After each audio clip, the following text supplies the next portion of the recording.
नमस्कार, गुलमोहर किचनमध्ये आपलं स्वागत आहे. तर चैत्र पाडव्यासाठी घरच्या घरी एकदम मलाईयुक्त हा श्रीखंड कसा बनवायचा आहे या व्हिडिओमध्ये दाखवलेला आहे. व्हिडिओ स्किप न करता पूर्ण पहा. तर त्यासाठी आपल्याला एक छान अशी पातळ एकदम जाळीयुक्त अशी एक पिशवी घ्यायची आहे कॉटनची, किंवा इथे तुम्ही पातळ असं उपरणं घेतलं तरी पण चालू शकता. कारण मी इथे पिशवी घरात होती म्हणून एक पिशवी घेतलेली आहे आणि त्यामध्ये आता 1 लिटर हे आपल्याला दही घ्यायचं आहे. आता हे जे दही आहे हे मी विकतचंच वापरलेलं आहे. तुम्ही घरच्या दह्याचा सुद्धा इथे वापर करू शकता.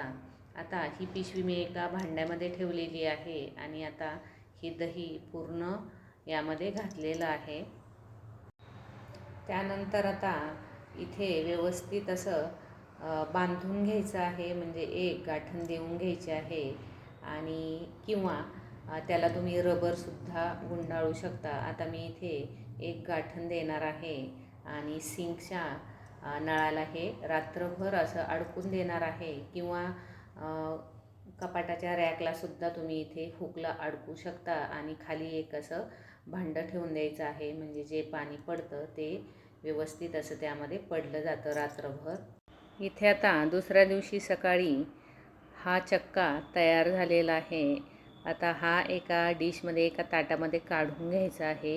आता इथे पाहू शकता एकदम घट्ट असा आपला हा चक्का तयार झालेला आहे. हे पहा, याप्रमाणे अजिबात त्यामध्ये पाण्याचा अंश राहिलेला नाही, म्हणजे व्यवस्थित असा आता श्रीखंड होणार आहे. आता हा घट्टसर असा चक्का तयार झालेला आहे. त्यानंतर आता चक्का हा आपल्याला किसून घ्यायचा आहे. मिक्सरमध्ये खूप राडा होतो, त्याच्यामुळे किसणीवर असा मस्त किसून घ्या. एकदम छान असा मलाईदार आपला श्रीखंड तयार होतो. नक्की ही ट्रिक वापरा, खूप छान असा होतो.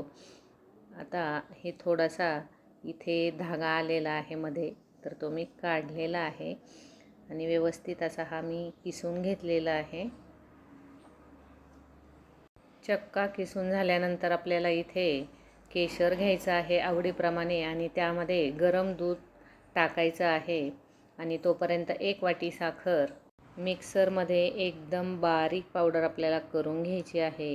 इथे आता ही पिठी साखर तयार झालेली आहे आणि ती आता या किसलेल्या चक्क्यामध्ये टाकून घ्यायची आहे. त्यानंतर आवडीनुसार इथे विलायची पावडर घालायची आहे आणि अगदी थोडंसं चवीपुरतं आपल्याला इथे जायफळ घालायचं आहे. जास्त घालायचं नाही, अगदी थोडंसं किसून घ्यायचं आहे. त्यानंतर आता हे सर्व एकजीव करून घ्यायचं आहे. एकदम मऊ असं आपल्याला हा श्रीखंड बनवायचा आहे. श्रीखंड इथे मी चमच्यानेच व्यवस्थित मिक्स करून घेतलेला आहे आणि एकदम मऊ होईपर्यंत आपल्याला तो मिक्स करायचा आहे. तुम्ही इथे मिक्सरचाही वापर करू शकता. आता हे केशरचे जे दूध आहे ते आपल्याला यावेळेस हे टाकून घ्यायचं आहे आणि परत व्यवस्थित असा हा श्रीखंड हलवून घ्यायचा आहे. आता इथे तुम्ही पिस्तासुद्धा वापरू शकता. पिस्ता, बदाम खूप छान लागतो चवीला.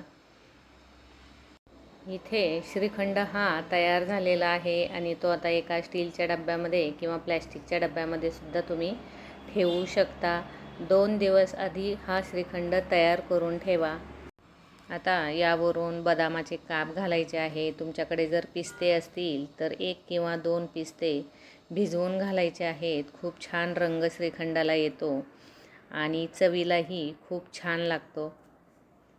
तर इथे चैत्र पाडव्यासाठी हा मस्त असा घरी बनवलेला श्रीखंड तयार आहे. हा व्हिडिओ तुम्हाला जर आवडला असेल तर लाईक, शेअर, कमेंट आणि सबस्क्राईब करायला विसरू नका. 8 ते 10 दिवस हा श्रीखंड नक्की टिकतो.